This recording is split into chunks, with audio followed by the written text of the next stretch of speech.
పరిస్థితులు ఎప్పుడు ఒకేలా ఉండవు. ఇప్పుడు వీని ఫ్యామిలీ మెంబర్స్ కూడా ఇట్లనే పెడుతున్నాను అవసరం పడిపోవచ్చు, వీనికి అట్లనే జరిగితే ఇప్పుడు ఆమెతోనే ఇష్టపూర్వకంగా చేస్తుందా, లేకపోతే ఈడేదైనా అధికారాన్ని ఉపయోగించి ఆమె లోపరుచుకుందా మనకు తెలియదు. అది మార్పింగ్ అంటుంది కానీ జనరల్గా అధికారం ఉన్నోడు ఇప్పుడు సాఫ్ట్వేర్ కంపెనీస్లో హెచ్ఆర్లు, మేనేజర్లు ఇదంతా చేస్తుంటారు. నేను పేపర్కి రాసి పంపిస్తుంటారు, ఇక్కడ సైకాలజిస్టులు ఆన్సర్స్ ఇస్తుంటారు ఇంటర్వ్యూ కోసం వెళ్తే ఇట్లా చేసిండని.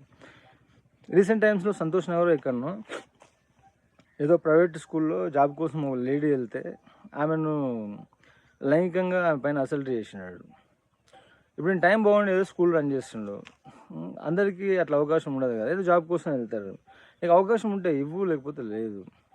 కానీ దాన్ని అడ్డం పెట్టుకుని ఈ విధంగా లోపరుచుకోవడం అనేది అది చాలా పెద్ద తప్పు అది. ఎందుకంటే రేపటి నాడు వీని కుటుంబానికి ఆ పరిస్థితి పట్టవచ్చు, వీని భార్యనే వేరే దగ్గరికి వెళ్ళొచ్చు. అట్లా చేసి ఎట్లా అవుతుంది అది? ఇప్పుడు మనకు ఫ్రీ విల్ ఉంది, మనకి ఎవరైనా నచ్చితే వాళ్ళను మనం అప్రోచ్ కావచ్చు డిగ్నిటీ తోటి. వాళ్ళకి ఇంట్రెస్ట్ ఉంటే ఒప్పుకుంటారు, ఒప్పుకోరు కూడా.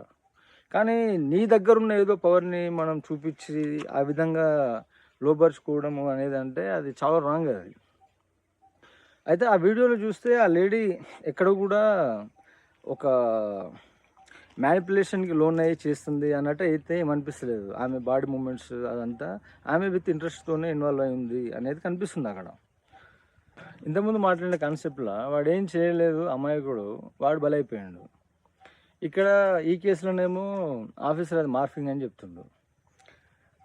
అంటే ఏదైనా సరే ఇప్పుడు ఒక లీగల్ జ్యూరిడిక్షన్ అనేది ఒకటి ఉంటుంది, ఒక ఇంట్రాగేషన్ లేకపోతే ఎంక్వైరీ, ఇవన్నీ ఒక ప్రాసెస్ ఉంటాయి. దాంట్లో నిజం అనేది నెమ్మదిగా తెలుస్తుంది.